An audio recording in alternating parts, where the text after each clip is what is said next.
Welcome to the Revision Cadet. Hello students. तो आज की क्लास में हम 6th क्लास की पॉलिटी की एनसीईआरटी की रिवीजन करने वाले हैं। तो चलिए स्टार्ट करते हैं। इसमें टोटल 9 चैप्टर हैं।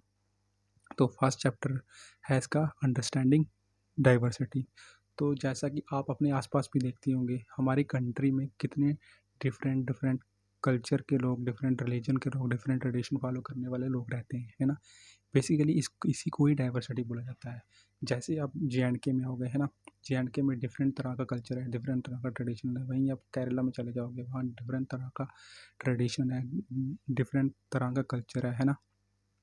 तो इसी को ही बेसिकली डाइवर्सिटी बोलते हैं, ठीक है। जैसे देखो, लैंग्वेजेस के बेसिस पे आप देख लो अगर, तो कहीं जगह हिंदी बोली जाती है, कहीं उर्दू, कहीं मराठी, कहीं पंजाबी, कहीं कोई लैंग्वेज बोली जाती है। तो फूड के बेसिस पे जैसे जैसे आप चले जाओगे, नॉर्थ वाली साइड आ जाओगे, तो वैसे वैसे मतलब फूड मतलब टेस्ट चेंज होता जाता है। हर स्टेट का ही अपना अपना फूड होता है ना। हर स्टेट का अपना अपना कल्चर है, हर स्टेट का अपना अपना फेस्टिवल है। और हर स्टेट में किसी रिलीजन के लोग रहते हैं, दूसरी स्टेट में किसी और रिलीजन के लोग रहते हैं मेजोरिटी में।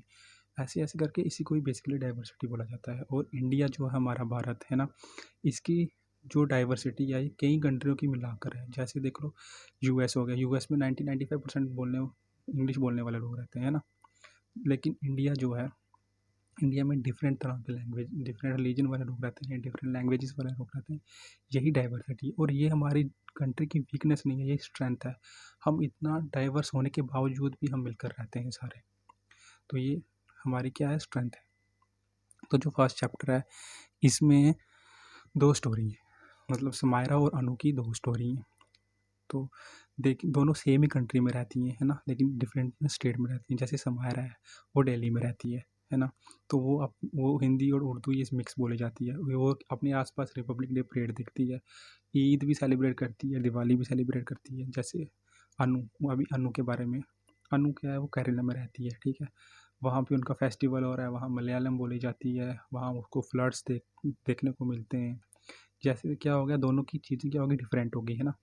दोनों में सिमिलैरिटी, मतलब दोनों सेम नहीं है, लेकिन दोनों में सिमिलैरिटी है ना। क्या सिमिलैरिटी है, दोनों का कल्चर डिफरेंट है, रिलीजन डिफरेंट है, लैंग्वेजेस डिफरेंट हो सकती है, लेकिन सिमिलैरिटी क्या है, दोनों एक ही कंट्री में रहती हैं, भारत में। ये सिमिलैरिटी है। यूनिटी इज इन डाइवर्सिटी, इसका मीनिंग क्या है, इसका मीनिंग ये है कि हम एक ही कंट्री में रहते हैं, हम सेम नहीं है, मतलब सेम कल्चर, सेम डिफरेंट ये फॉलो नहीं करते, लेकिन हमें सिमिलैरिटी है, और यही हमारी स्ट्रेंथ है। और आप जानते हैं इंडिया में इतनी डाइवर्सिटी आई कैसे, इंडिया में इतनी डाइवर्सिटी कैसी आई थी, है ना।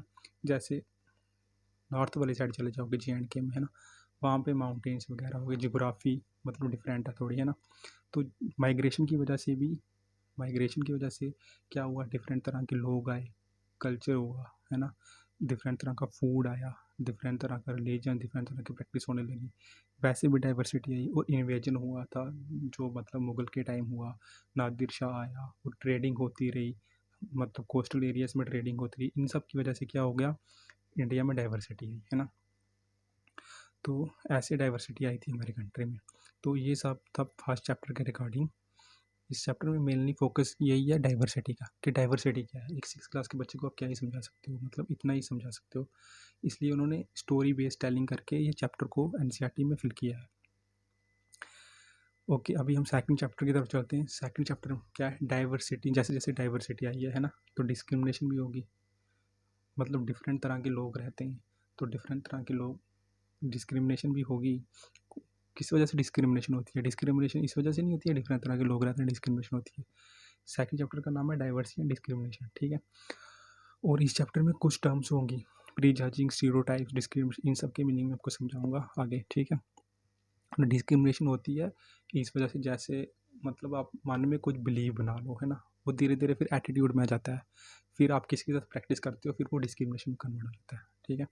जैसे प्री जजिंग, प्री जजिंग का क्या मीनिंग है, मतलब बिना किसी फैक्ट्स, बिना किसी एक्सपीरियंस के किसी को जज कर देना। एग्जाम्पल के लिए बोल सकते हो, R, X या Y पीपल्स मतलब लेजी हैं, मतलब इस कम्युनिटी के पीपल या इस कम्युनिटी के पीपल लेजी हैं, इस स्टेट के पीपल काफ़ी लेजी हैं। ये क्या है, ये आपने कुछ एक्सपीरियंस नहीं किया, बिना फैक्ट के प्री जज कर लिया, ठीक है, आपका बिलीव्स बन गया, ठीक है। और यही आगे चल के क्या होता है, स्टीरियोटाइप, ठीक है। किसी को अपनी अजम्पशन के बेसिस पे कुछ मान लेना। जैसे कुछ लोग मान लें कि गर्ल्स को मैथ अच्छा नहीं है, गर्ल्स का मैथ अच्छा नहीं है, ये स्टीरियोटाइप है। जब ये प्री जजिंग और स्टीरियोटाइप जो है मतलब एक्चुअल में इम्प्लीमेंट करते हो आप मतलब एग्जीक्यूट करते हो इसको, तो क्या होती है, डिस्क्रिमिनेशन होती है, सोशल इनइक्वालिटी आ जाती है। ठीक है, जैसे आपका ये पहले बिलीव बना, फिर ये एटीट्यूड बनता है, फिर ये बिहेवियर बनता है, फिर ये डिस्क्रिमिनेशन हो जाती है जब आप उसको प्रैक्टिकली मतलब एक्शन में लाते हो।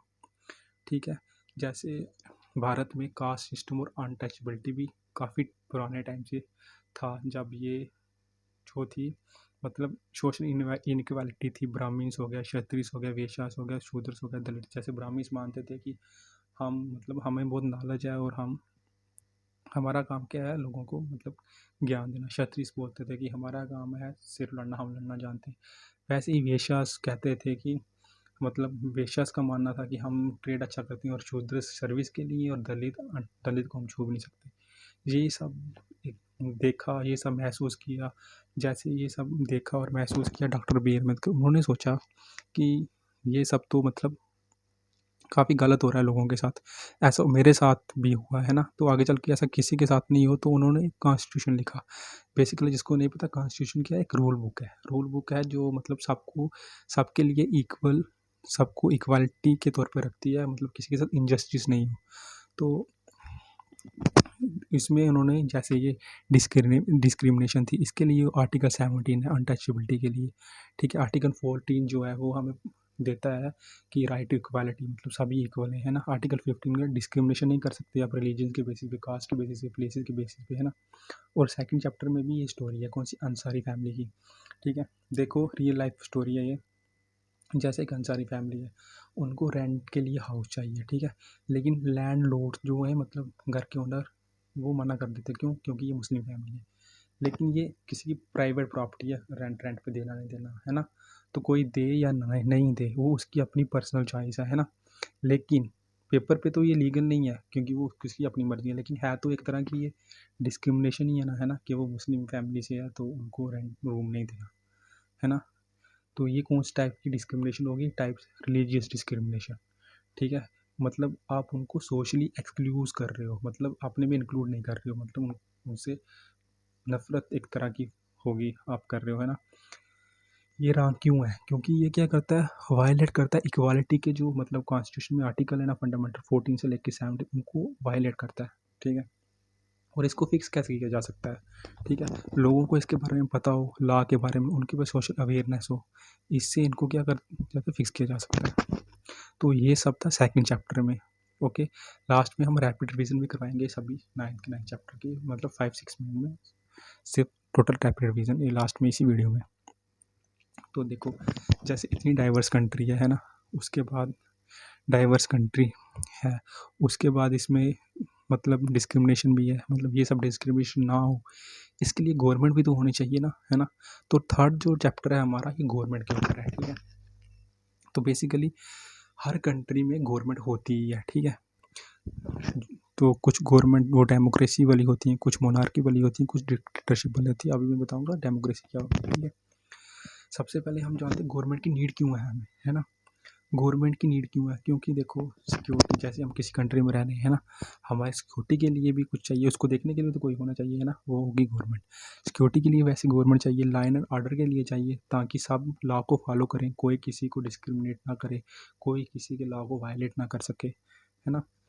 तो तीसरा पब्लिक सर्विस के लिए भी चाहिए, जैसे हॉस्पिटल बनाने, रोड्स बनाने, उसके लिए भी कोई काम करने वाला चाहिए, है ना। तो कभी डिज़ास्टर हो गया, कहीं फ्लड आ गया, अर्थक्वेक हो गए, उसके लिए भी चाहिए, और इक्वालिटी हो सब में, है ना। किसी को भी डिस्क्रिमिनेट नहीं किया जाए कास्ट रिलीजन के बेसिस पे। और इकोनॉमिक को देखने के लिए, इकोनॉमिक अच्छी तरह से मतलब इकोनॉमिक डेवलपमेंट हो रही है नहीं हो रही है, इस सब को देखने के लिए गवर्नमेंट का होना ज़रूरी है। सो गवर्नमेंट कितने टाइप की होती है? 3 टाइप की गवर्नमेंट होती है। एक होती है डेमोक्रेसी, एक होती है मोनार्की, एक होती है डिक्टेटरशिप। डेमोक्रेसी क्या होती है? डेमोक्रेसी का मतलब सिंपल यही है कि जहाँ पे लोग मतलब नेताओं को सिलेक्ट करते हैं, लोग वोट देते हैं, लोगों का पार्टिसिपेशन होता है ना। और डेमोक्रेसी में मतलब कोई भी जो है ना, मतलब सिटीजन हो गया उस कंट्री का, वो एलिजिबल है प्रेसिडेंट के लिए, मतलब प्रेसिडेंट के लिए वो एलिजिबल है, वो प्रेसिडेंट की इलेक्शन लड़ सकता है। यहाँ लोगों के पास राइट होते हैं। इसकी एग्जांपल क्या होगी? यूके, यूएस, फ्रांस और इंडिया। और मोनैर्की, जहाँ पे लोगों के पास कोई चॉइस नहीं होती, जहाँ पे राजा का बेटा ही राजा बनता है, उसको बोलते हैं मोनैर्की। ठीक है, मोनैर्की के पास अनलिमिटेड यहाँ पावर होती है। ओके, और पीपल के पास कहीं के पास राइट होते हैं, कई जगह पे नहीं होते हैं। जैसे यूके, यूके में लोगों के पास राइट है, वहाँ पे मोनैर्की है, लेकिन वहाँ पे लोगों के पास राइट है। और डिक्टेटरशिप क्या हो गया, एक ही बंदा है, उसके पास अनलिमिटेड पावर है, वो जो चाहे कर सकता है, वहाँ पे कोई राइट नहीं होते, जैसे नॉर्थ कोरिया हो गया। और हमारा भारत, इंडिया क्या है, India is Republic plus democracy. Republic का क्या मीनिंग है, हर कोई सिटीजन है ना जो है भारत का, वो एलिजिबल है प्रेसिडेंट के लिए, ये होता है रिपब्लिक का मीनिंग। और डेमोक्रेसी का क्या मीनिंग है, डेमोक्रेसी का मीनिंग है कि जो लोग हैं ना, लोग इलेक्ट करेंगे गवर्नमेंट को। ठीक है, गवर्नमेंट जो होती है वो 3 लेवल पे है हमारे भारत में। ठीक है, सेंट्रल गवर्नमेंट, स्टेट गवर्नमेंट और लोकल गवर्नमेंट। जो सेंट्रल गवर्नमेंट है, सेंट्रल गवर्नमेंट बड़ी बड़ी चीज़ों को देखती है, जैसे हो गया वो डिफेंस के रिलेटेड, करेंसी के रिलेटेड, इंटरनेशनल अफेयर्स हो गए, है ना, बड़ी बड़ी चीज़ों को। स्टेट जो गवर्नमेंट है वो लैंड, स्टेट के लैंड के बारे में देखती है, पुलिस हो गया स्टेट की, हेल्थ केयर हो गया, इन सब मतलब टॉपिक को देखती है। लोकल गवर्नमेंट क्या हो गया, जो आपकी विलेज लेवल पे गवर्नमेंट होती है, लोकल रोड्स हो गए, मार्केट्स हो गए, पंचायत और म्यूनसिपलिटी, ये आ जाती है लोकल गवर्नमेंट में। और हमारे कॉन्स्टिट्यूशन जो रूल बुक है ना, उसमें आर्टिकल 245 से लेके आर्टिकल 263 जो है वो सेंटर और स्टेट की पावर के डिवीज़न के बारे में बताता है। और जो शेड्यूल 7 है वो मतलब सेंटर और स्टेट किन किन टॉपिक पे मतलब उनका कंट्रोल है उसके बारे में बताता है। ये था हमारा चैप्टर 3 गवर्नमेंट वाला। ठीक है, अभी हम पहुँचते हैं 4th चैप्टर। ठीक है, गवर्नमेंट के बारे में हमने पढ़ लिया, लेकिन एक अच्छी गवर्नमेंट कौन सी, क्या एक अच्छी गवर्नमेंट में क्या क्या एलिमेंट्स होने चाहिए, एक अच्छी गवर्नमेंट में क्या क्या गुण होने चाहिए। ठीक है, इसके बारे में बताया।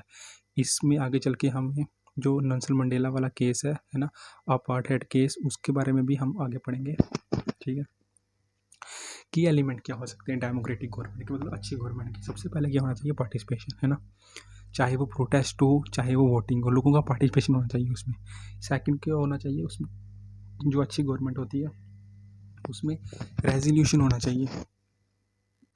रेजोल्यूशन मतलब जो कॉन्फ्लिक्ट हो जाते हैं ना, है ना, उनको पीसफुली क्या कर सके, बिना वायलेंस के सोल्यूशन उसका प्रोवाइड कर सके। तीसरा क्या होना चाहिए, इक्वालिटी प्रेफर करनी चाहिए, मतलब हर एक पर्सन जैसे होगा एक ही वोट दे सकता है, मतलब सब इक्वल हैं। ठीक है, किसी के पास पैसे ज़्यादा हैं, किसी भी रिलीजन से आता है, कोई मैटर नहीं करता। फोर्थ क्या, आपके फंडामेंटल राइट को भी प्रोटेक्ट करे, है ना, वही तो अच्छी गवर्नमेंट होगी ना, जो आपके फंडामेंटल राइट को भी प्रोटेक्ट करे, है ना। और फिफ्थ जो होगी अकाउंटेबिलिटी। अकाउंटेबिलिटी का मीनिंग है मतलब जब आप उनसे क्वेश्चन करो तो आपके क्वेश्चन के जवाब दें, है ना, आपकी प्रॉब्लम को सुने। तो अभी आप सोचो अगर ये सब चीज़ें हों तो इंडिया डेमोक्रेटिक नहीं है, इंडिया डेमोक्रेटिक है अगर उसमें ये सब चीज़ें हों तो, है ना। तो अभी देखें पार्टिसिपेशन, लोगों का पार्टिसिपेशन किन किन चीज़ों में, लोगों के हाथों में क्या क्या पावर है ना। वोटिंग कर सकते हैं, है ना, ग्राम सभा को अटेंड कर सकते हैं, RTI right to information act के अकॉर्डिंग इन्फॉर्मेशन ले सकते हैं, है ना। उसके बाद कॉन्फ्लिक्ट जो है, जो अच्छी गवर्नमेंट है ना, वो क्या कर सकती है, देखो कॉन्फ्लिक्ट इतनी डाइवर्सिटी है ना, डिसएग्रीमेंट तो होंगे ही होंगे, क्योंकि डाइवर्सिटी या डिसएग्रीमेंट होगी ही होगी। डेमोक्रेसी का क्या मीनिंग है, मतलब पीसफुली क्या कर सके वो, रेजोल्यूशन मतलब सोल्यूशन प्रोवाइड कर सके बिना वायलेंस के, है ना। तो डेमोक्रेसी में आप रिप्लेस कर सकते हो गवर्नमेंट को, है ना, बाय इलेक्शन से, लेकिन वायलेंस के थ्रू नहीं, डायलॉग से, बातचीत से, ऐसे। तो इस जो चैप्टर है, इस चैप्टर में एक टर्म आती है यूनिवर्सल अडल्ट फ्रेंचाइजीज। इसका मीनिंग क्या है, इसका मीनिंग है कि 18+ से ऊपर, है ना, कोई भी वोट कर सकता है रिगार्डलेस ऑफ कास्ट, रिलीजन और जेंडर। उसका इन सब का मतलब इन सब के बेसिस पे किसी को जज नहीं किया जाएगा, कोई भी बंदा जो है 18+ हो वो वोट कर सकता है। ठीक है, और जो था ना केस, क्या कौन सा केस, जो साउथ अफ्रीका में केस था, साउथ अफ्रीका में क्या था कि साउथ अफ्रीका में 97-98% ब्लैक कलर के लोग रहते थे, रेशियल मतलब डिस्क्रिमिनेशन थी वहाँ पे। तो जो 2-3% वाइट लोग थे वो क्या करते थे, मतलब रूल करते थे। तो नेल्सन मंडेला जी जो थे उन्होंने इसके खिलाफ आवाज़ उठाई, 27 ईयर्स तक उनको रहना पड़ा जेल में। ठीक है, लेकिन जब वो बाहर आए उसके बाद वो प्रेसिडेंट बन गए वहाँ के, है ना। तो ये क्या शो करता है कि जो डेमोक्रेसी है वो कोई मतलब वहाँ पे अगर ओप्रेशन भी हो ना, वहाँ से भी आप बाहर आ सकते हो, ये हमें ये शो करता है ये जो केस है ना। तो अभी जो 5th चैप्टर है उसका नाम है पंचायती राज। पंचायती राज जो आई थी ये 73 अमेंडमेंट में आई थी, ये मतलब गवर्नमेंट है विलेज लेवल की गवर्नमेंट, जो आपकी लोकल लेवल में गवर्नमेंट है, ठीक है। इसमें कुछ टर्म है, ग्राम सभा, ग्राम पंचायत, पंचायत समिति, जिला परिषद, सरपंच, रिजर्वेशन, ये सब चीज़ें मैं आपको एक्सप्लेन करने वाला हूँ। तो सबसे पहले हम देखते हैं 3 टायर पंचायत राज स्ट्रक्चर, ठीक है। इसमें क्या होता है कि 3 तरह की गवर्नमेंट है, ठीक है। जो विलेज लेवल पे है उसको बोलते हैं ग्राम पंचायत, ठीक है। जैसे आपका सरपंच हो गया है ना, सरपंच को आप इलेक्ट करते हो है ना विलेजेस में, ठीक है। उसके बाद आ गया ब्लॉक लेवल पे, जो एक गांव के लेवल पे हो गया सरपंच, ठीक है। जो विलेज लेवल पे उसको बोलते हैं ग्राम पंचायत। 2-3 गांव इकट्ठा हो जाए, ठीक है, वो बन जाता है ब्लॉक, उसको बोलते हैं पंचायत समिति, ठीक है। इनका जो हेड होता है वो होता है प्रधान, ठीक है। जैसे ग्राम पंचायत का कौन होता है? सरपंच। एक विलेज का हो गया सरपंच, 4-5 विलेज का हो गया प्रधान, ठीक है। और पूरे डिस्ट्रिक्ट का हो गया, उसको बोलते हैं जिला परिषद, ठीक है। उनका कौन हो गया हेड? चेयरपर्सन, ठीक है। और इसमें एक होती है ग्राम पंचायत में, एक होती है ग्राम सभा, ठीक है। ग्राम सभा क्या होती है? इसमें आपके पास एक्चुअल पावर होती है, मतलब एक तरह की आप एमपी हो, ठीक है। आपके पास फुल पावर है, ये एक साल में 2 बार होती है। आप अपने सरपंच से सीधा डायरेक्टली पूछ सकते हो, हाँ आपको ये काम करवाना था, कितना टाइम हो गया, अभी तक क्यों नहीं हुआ, क्यों, मतलब डायरेक्ट क्वेश्चन कर सकते हो आप। एक है एज अ एमपी एक्ट कर सकते हो। ग्राम सभा कौन कौन अटेंड कर सकता? कोई भी मेंबर जो 18+ हो। और ये हर साल में कितनी बार होती है? 2 बार होती ही होती है, ज़्यादा भी हो सकती है, बाकी ये स्टेट पे डिपेंड करता है ना। 18 के अबव होना चाहिए, ठीक है। डायरेक्ट डेमोक्रेसी, किसी रिप्रेजेंटेटिव की ज़रूरत नहीं पड़ती है ग्राम सभा पे।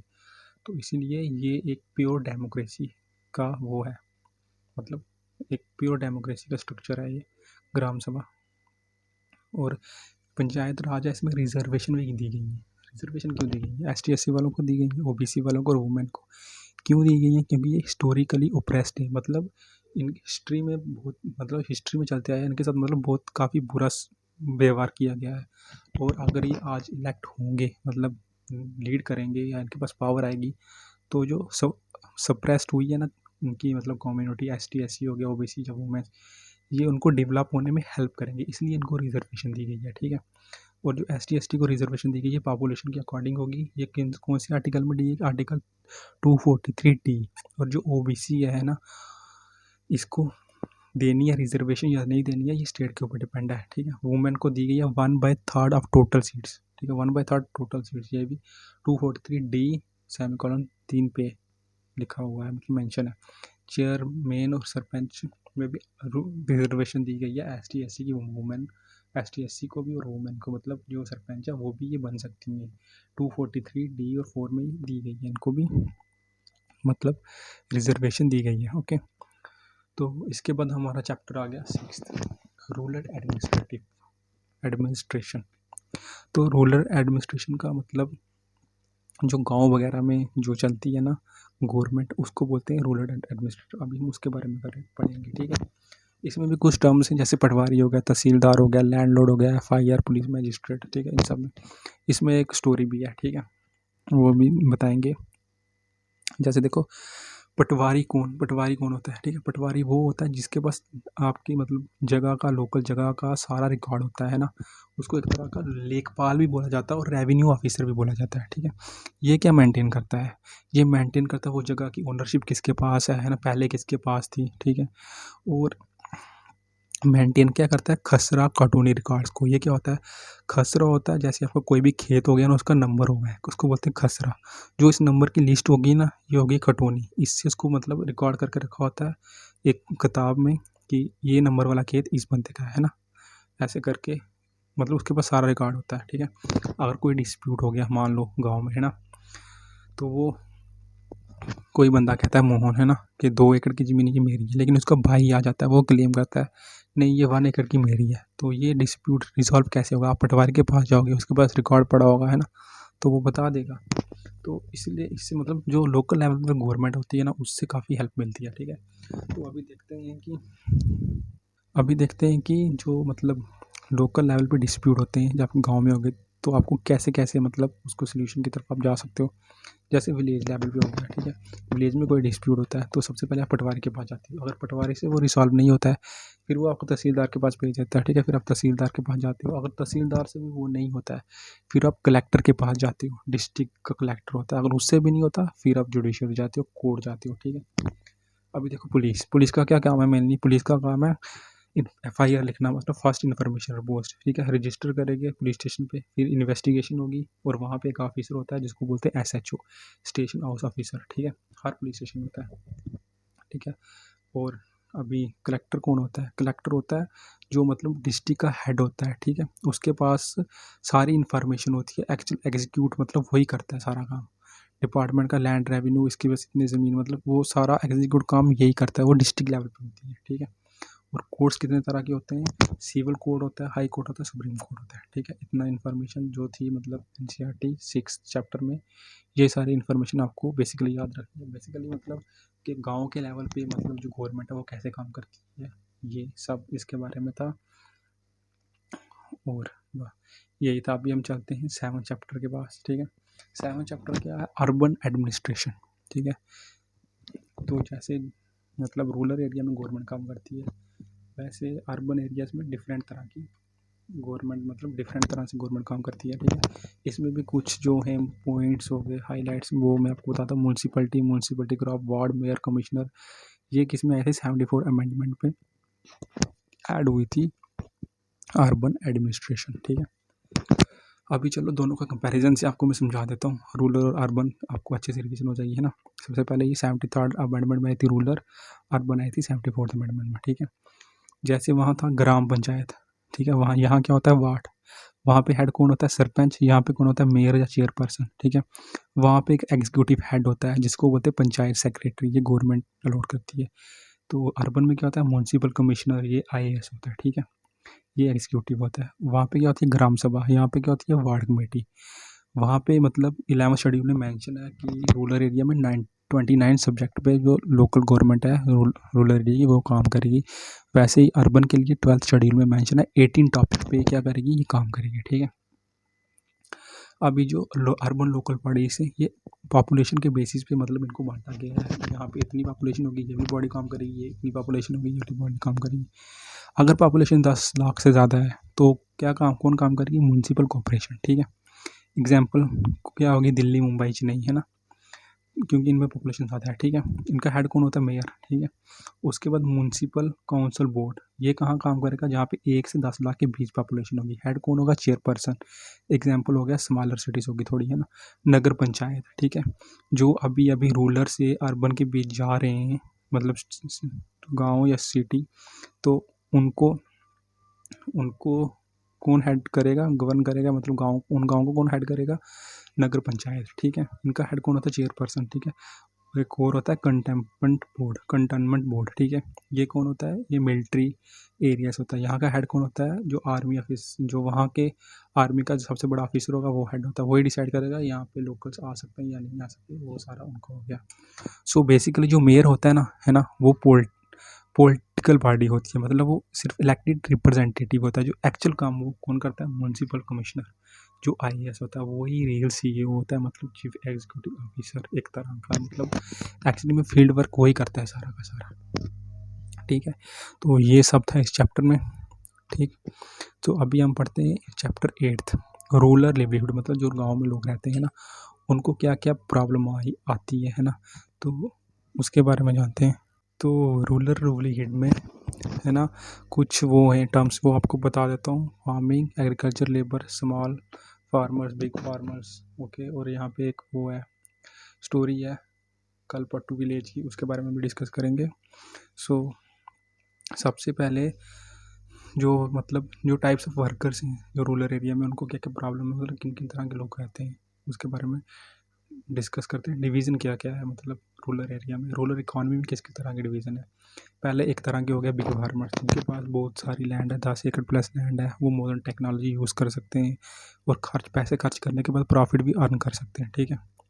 और दूसरी तरफ कुछ ऐसे स्मॉल और मीडियम फार्मर भी, जिनके पास 1 से 5 एकड़ तक की है, और वो कभी कभी लोन भी रहते हैं ना, कभी सूखा पड़ जाए तो उनको लॉस काफ़ी हो जाता है, उनको रिकवर करना मुश्किल हो जाता है। और कुछ होते हैं एग्रीकल्चर लेबर, जिनके पास अपनी कोई लैंड नहीं होती, वो डेली वेजेस पे काम करते हैं, ठीक है, सीजनल एम्प्लॉयमेंट पे वो काम करते हैं, ठीक है। मतलब जैसे अभी क्रॉप्स लगेंगी या कुछ लगेगा, राइस हो गया, वीट हो गया, कुछ भी लगेगा तभी उनको काम मिलेगा, नहीं तो नहीं मिलेगा, ठीक है। अभी इसकी स्टोरी है वो आपको डिस्कस करता हूँ। इसकी स्टोरी है तुलसी स्टोरी है, ठीक है। ये एक एग्रीकल्चर लेबरर की है, मतलब लाइफ, उसके बारे में स्टोरी है। वो एक क्या है, तुलसी कौन है, दलित वुमेन है, ठीक है। ये कलपुटा विलेज में रहती है तमिलनाडु में, ठीक है। ये एग्रीकल्चर लेबर है, मतलब काम करती है लोगों के खेतों में, ठीक है। इसके पास अपनी कोई लैंड नहीं है। 40 से 60 रुपये हर महीने ये, मतलब हर दिन के ये कमाती है, ठीक है। जब मतलब सीज़न होता है एग्रीकल्चर करने का, ठीक है। नहीं तो ये घर में बैठ के क्या बनाती है, बीड़ीस, ठीक है, बीड़ी बनाती है। और इसका हस्बैंड जो है दूसरी कंट्री में काम करने के, दूसरी स्टेट में काम करने के लिए गया हुआ है, ठीक है। बच्चे इसके पढ़ते हैं, लेकिन स्कूल में टीचर नहीं है। स्कूल में एडमिशन, तो स्कूल में टीचर नहीं है। और कब इनको मेडिकल इमरजेंसी आ जाए तो 50 रुपये भी अफोर्ड नहीं कर सकते, ठीक है। इस कहानी में क्या क्या इशू है, एक तो सबसे पहला इशू वेजिस का, मतलब तनख्वाह का, है ना। इनके पास पैसे नहीं है क्योंकि वहाँ काम नहीं है। दूसरा, इनके पास लैंड नहीं है, कोई फूड सिक्योरिटी नहीं है, मतलब जहाँ पे अपना लिए मतलब उगा के भी खा सकें, है ना। दूसरा, एजुकेशन नहीं है, स्कूल तो है लेकिन टीचर नहीं है वहाँ पर। तीसरा, हेल्थ केयर एक्सेस नहीं है। सो इतनी सारी प्रॉब्लम है मतलब रूरल एरियाज़ के लोगों की लाइफ में। तो ये सब 6 क्लास के बच्चे को इसलिए पढ़ाया जाता है ताकि तुम अपनी लाइफ को बेटर करो। उसके बाद इनके बारे में भी सोचो, है ना, अच्छे से मेहनत करो तुम। और एक मनरेगा स्कीम है गवर्नमेंट की, Mahatma Gandhi national rural employment granted act, जिसका अभी नाम चेंज हो गया, VGMR, राम जी हो गया, ठीक है। ये क्या करती है, उनको एम्प्लॉयमेंट प्रोवाइड करती है जिनके पास अपना मतलब ज़मीन नहीं है या कुछ नहीं है, ठीक है। तो अभी ये प्रॉब्लम थी रूरल एरिया के। वैसे ही 9th चैप्टर है अर्बन लेवलीहुड्स। इसमें क्या है, इसमें जो है, इसमें भी क्या क्या प्रॉब्लम है, इसमें भी इकानमी को कैसे डिवाइड किया गया है, मतलब किस किन तरह के लोग रहते हैं उनको जानते हैं, ठीक है, उनके बारे में बताया गया है। तो यहाँ पे फार्मल और इनफॉर्मल इकनॉमी है सिटी में, मतलब दो तरह में डिवाइडेड है मेजरली। फार्मल सेक्टर क्या हो गया, मतलब जो लोग जो हैं बैंक में, गवर्नमेंट जॉब पे, जिनके पास जो बड़ी बड़ी कंपनीज में काम करते हैं, ठीक है। दूसरी तरफ हो गया इनफॉर्मल सेक्टर के लोग, मतलब जो स्ट्रीट वेंडर हैं, ठीक है, वर्कर हैं, रिक्शा वाले हैं, ठीक है। जो फार्मल सेक्टर वाले हैं इनके पास क्या है, परमानेंट जॉब है या कॉन्ट्रैक्ट बेसिस पे है। इनको पेंशन भी मिलती है और इनका फिक्स टाइम होता है 8 या 9 आवर्स काम करने का। इन पे लेबर लॉ भी लगता है। लेकिन ये टोटल कितने हैं पॉपुलेशन में, 10 से 15%। ज़्यादातर जो इनफॉर्मल सेक्टर में, जिनके पास मतलब डेली बेसिस पे कोई नहीं है, कोई प्रोटेक्शन नहीं है, अनलिमिटेड टाइम इनको काम करना पड़ता है, ठीक है। 80 85 से 90% लोग इनफॉर्मल सेक्टर में ही काम करते हैं भारत में। इन पे भी स्टोरी है, कौन कौन सी, बच्चू, वो क्या है, स्ट्रीट वेंडर है, बच्चू लड़के नाम है किसी का, वो स्ट्रीट वेंडर है, ठीक है। दूसरा है नंदू, वो फैक्ट्री में काम करता है। दो फेसिस हैं जो मतलब अर्बन एरियाज़ में पोवर्टी है उस हिसाब से, गरीबी रेखा है उस हिसाब से। जो देखो स्ट्रीट वेंडर हो गए, है ना, जो बच्चू है स्ट्रीट वेंडर है, वो क्या करता है, पान और तम्बाकू बनाता है, ठीक है, अहमदाबाद में। उसकी जॉब नहीं है, मतलब सड़क के बाहर लगा लेना, कभी उसको आके पुलिस मार के भगा देती है ना। तो उसके पास कोई सिक्योरिटी नहीं है, लेकिन वो फिर भी 5 मेंबर को फैमिली के मतलब फीड कर रहा है, खाना दे रहा है, पाल रहा है। दूसरी तरफ है नंदू, फैक्ट्री वर्कर्स, ठीक है। वो कौन किस में काम करता है, वो गारमेंट फैक्ट्री में काम करता है मुंबई में। वो 12 घंटे 6 दिन काम करता है, हफ्ते के 3-4 रुपया पर मंथ का वो अर्न कर लेता है, ठीक है। लेकिन उसका ओनर है तो वो कंप्लेन नहीं करता है इस डर से, ठीक है। वो मुंबई इसलिए आया था मतलब अर्निंग करने के लिए। तो ये दो तरह के फेसिस हैं अर्बन लाइफ, मतलब अर्बन सिटीज़ में दो तरह की प्रॉब्लम है, दो तरह के लोग हैं, ठीक है। तो ये थे हमारे टोटल 9 चैप्टर। तो अभी हम रैपिड रिवीजन कर लेते हैं इसकी। होप सो आपको ये वीडियो अच्छी लगी हो। फर्स्ट चैप्टर क्या था, अंडरस्टैंडिंग डाइवर्सिटी। मतलब इंडिया में इतनी डाइवर्सिटी है, सेम तरह के लोग नहीं रहते, सेमनेस नहीं है लेकिन सिमिलरिटी है, ठीक है। और जो हमारी हिस्ट्री है, हमारी जोग्राफी है, ये कल्चर को क्या करती है, शेप करती है ना। इसकी वजह से डाइवर्सिटी और हिस्ट्री की वजह से इतनी डाइवर्सिटी आई है भारत में। सेकंड चैप्टर था डाइवर्सिटी एंड डिस्क्रिमिनेशन, ठीक है। अगर इतनी डाइवर्सिटी है, डिस्क्रिमिनेशन भी तो होगी, है ना। प्री जजिंग लोग, प्री जजिंग स्टीरियोटाइप जैसे लोग बिलीव्स बनाते हैं, ठीक है, फिर उनको एक्शन में लाते हैं, डिस्क्रिमिनेशन होती है। फिर इस डिस्क्रिमिनेशन को हटाने के लिए डॉक्टर बी आर अम्बेडकर ने कॉन्स्टिट्यूशन बुक लिखी, है ना, ताकि सबको इक्वल राइट मिल सके। आर्टिकल जो 17 है वो अनटचेबिलिटी की बात करता है, ठीक है। फिर डाइवर्सिटी है, डिस्क्रिमिनेशन है, तो थर्ड चैप्टर आ जाता है गवर्नमेंट। इनको ऐसा ना हो, इसको कंट्रोल करने के लिए गवर्नमेंट भी तो होनी चाहिए, है ना। सिक्योरिटीज़ के लिए होनी चाहिए, लॉ होनी चाहिए, लोगों की सर्विस के लिए गवर्नमेंट होनी चाहिए, ठीक है। और डेमोक्रेसी, गवर्नमेंट किन किन टाइप की होती है? 3 टाइप की होती है, डेमोक्रेसी, मोनार्की, डिक्टेटरशिप, ठीक है। और ये 3 लेवल पे काम करती है, सेंटर, स्टेट और लोकल, ठीक है। और गुड 4 चैप्टर आ जाता है। अच्छी गवर्नमेंट क्या हो सकती है? की एलिमेंट ऑफ डेमोक्रेसी, अच्छी गवर्नमेंट क्या हो सकती है? जो क्या करे, पार्टिसिपेशन कराए, ठीक है, ज़्यादा से ज़्यादा लोगों का पार्टिसिपेशन हो, अकाउंटेबिलिटी हो, राइट्स को आपके प्रोटेक्ट करे, इक्वली सबको ट्रीट करे, कॉन्फ्लिक्ट रेजोल्यूशन, मतलब कोई भी कॉन्फ्लिक्ट को उसका शांति से रेजोल्यूशन सोल्यूशन प्रोवाइड करे, है ना। उसके बाद फिर चैप्टर आ जाता है पंचायत राज, जो 73 अमेंडमेंट में था। इसमें क्या था? ग्राम सभा, ठीक है। 3 तरह की गवर्नमेंट होती है, ठीक है। ग्राम पंचायत, ठीक है, ग्राम पंचायत हो गया, ज़िला परिषद हो गया, पंचायत समिति हो गया, ठीक है। और इसमें क्या था? 1/3 वुमेन रिजर्वेशन दी गई थी वुमेन को, ठीक है। तो 6 चैप्टर आ गया, रूरल एडमिनिस्ट्रेटिव, मतलब रूरल में ये गवर्नमेंट कैसे काम करती है। इसमें हेड कौन होता है? मतलब पटवारी, जो लैंड का क्या करता है? रिकॉर्ड करता है। खसरा और कटौनी, खसरा क्या थी? जो नंबर दिया होता है, और जो इनकी लिस्ट बनती है उसको कटौनी बोलते हैं। पुलिस FIR करती है। DMM कौन होता है? कलेक्टर। कौन होता है? डिस्ट्रिक्ट लेवल पे जो करता है, रिकॉर्ड सारे रखता है ना। अर्बन एडमिनिस्ट्रेटिव, ये 74 अमेंडमेंट में आया था। म्यूनसिपल कॉरपोरेशन, काउंसिल, नगर पंचायत, मेजर कौन होता है? ये चेयरपर्सन होता है, लेकिन असली हेड कौन होता है? मेयर कौन होता है? चेयरपर्सन होता है, लेकिन असली हेड कौन होता है? कमिश्नर या IAS हो गया, ठीक है। रूरल लिवलीहुड, ठीक है, मतलब गाँव में काम करते करते 8 चैप्टर आ गया, रूरल लिवलीहुड। गाँव में काम करते करते, मतलब गाँव में जो लोग रहते हैं, काम करते हैं, उनको क्या क्या प्रॉब्लम्स हैं, वहाँ किन किन तरह के लोग रहते हैं। बड़े एग्रीकल्चर वाले भी, बिग एग्रीकल्चर जो करते हैं, बिग फार्मर हो गए, स्मॉल फार्मर हो गए, एग्रीकल्चर लेबर हो गए। और इसमें एक स्टोरी थी, तुलसी स्टोरी, है ना। और इनइक्वालिटी कैसी थी इनमें, है ना। तो 9 चैप्टर आ गया, अर्बन लिवलीहुड। फार्मर और इनफार्मल सेक्टर, ठीक है। फार्मल सेक्टर में कौन कौन से थे? बैंक वाले थे, मतलब जो बड़े बड़ी कंपनी में काम करते हैं। इनफार्मल हो गया लोकल लोग, जो लोकल लोग सड़क में देखते हो काम करते हुए, स्ट्रीट वेंडर वगैरह, है ना, वो सब थे इसमें। तो ये सब हमने पढ़ लिया, ठीक है। तो कुछ आर्टिकल्स हैं जो हमने इसमें, मतलब जो हमारी यहाँ पे प्रॉब्लम है उसके रिलेटेड है, ठीक है। उसको थोड़ा देख लेते हैं। आर्टिकल 14, इक्वालिटी बिफोर लॉ, मतलब सभी को इक्वली ट्रीट करना। आर्टिकल 15, डिस्क्रिमिनेशन नहीं कर सकते आप religion, race, caste, sex, place of birth के अकॉर्डिंग। आर्टिकल 17, मतलब अनटचेबिलिटी, मतलब जो ये है प्रथा, इसको नहीं फॉलो कर सकते आप, ये एक तरह का पुनिशेबल ऑफेंस है। आर्टिकल 19, फ्रीडम ऑफ स्पीच है, एक्सप्रेशन है, आप कहीं भी काम करने के लिए जा सकते हो। Article 21, right to life and personal liberty. Article 25 ये बताता है कि आप अपना रिलीजन फॉलो कर सकते हो, कोई भी रिलीजन हो, ठीक है। आर्टिकल 243, इसमें हमें बताया गया पंचायत राज के रिगार्डिंग, ठीक है। ये किस अमेंडमेंट में आया था? 73 अमेंडमेंट में। कब? 1992 पे। फिर आता है आर्टिकल 243 ये म्यूनसिपलिटीज़, जो मतलब अर्बन एरियाज़ के लिए यूज़ होती है गवर्नमेंट, उसके रिगार्डिंग है। 74 अमेंडमेंट में आया था 1992 पे। फिर क्या है? 11 शेड्यूल, जो हमने पढ़ा था। 11 शेड्यूल में क्या है? 29 सब्जेक्ट मेंशन है। कौन से? जो पंचायत गवर्नमेंट, मतलब पंचायत गवर्नमेंट जो होती है, रूरल एरियाज़ की गवर्नमेंट, वो 29 सब्जेक्ट पे काम कर सकती है, उसके रिगार्डिंग था। फिर था 12th शेड्यूल, मतलब जो म्यूनसिपलिटी, जो अर्बन एरियाज़ की गवर्नमेंट होगी, म्यूनसिपलिटीज़ वगैरह, वो कौन कौन से सब्जेक्ट, मतलब कितने सब्जेक्ट है उनके, उन पे काम कर सकती है, वो थे 18 सब्जेक्ट। सो थैंक यू, मिलते हैं नेक्स्ट वीडियो में, तब तक जय हिंद, जय भारत।